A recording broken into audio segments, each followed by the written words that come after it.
کے بعد دوبارہ نماز جنازہ نہیں پڑھتے تھے، اور دوسرا یہ کہ یہ نماز جنازہ کے بعد دعا مانگتے تھے۔ یہ دونوں باتیں صحابہ کرام کے عمل سے ثابت ہوں گی، اور حضرت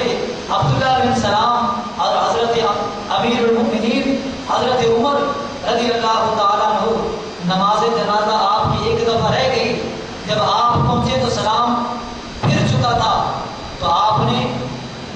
ان کو آواز دی کہ ٹھہرو،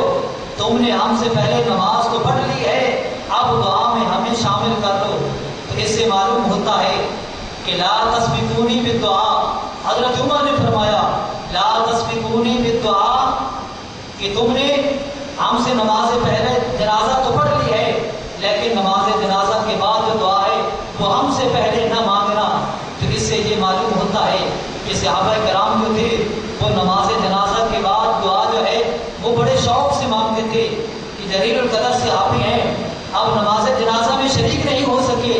لیکن جب دیکھا کہ دیگر صحابہ کرام دعا مانگنے والے ہیں، میت کے لیے دعا کرنے لگے ہیں، تو دور سے آواز دیتے ہیں لا تسبقوا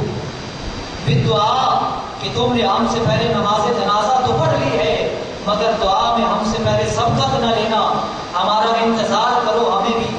دعا کے اندر شامل کر لو۔ تو یہ صحابہ کرام کے عمل سے ثابت ہے کہ نماز جنازہ کے بعد دعا جو مانگی جاتی ہے وہ نبی پاک علیہ الصلوۃ والسلام کے فرمان سے ثابت ہے، عمل سے ثابت ہے، اور صحابہ کرام کے عمل سے ثابت ہے۔ اب یہی بات جب دارالعلوم دیوبند کے علماء سے پوچھی گئی کہ چند نمازیوں کا میت کو دفن کرنے سے پہلے ایک دفعہ سورہ اخلاص پڑھنا اور فاتحہ پڑھنا، اس کا جو ثواب ہے وہ میت کی روح کو اصالہ ثواب کرنا، اس کی شرعی کیا حیثیت ہے؟ تو دارالعلوم دیوبند سے کیا جواب ملا کہ اس کے اندر کوئی حرج نہیں کہ لوگ نماز جنازہ پڑھنے کے بعد میت کو کچھ پڑھ کر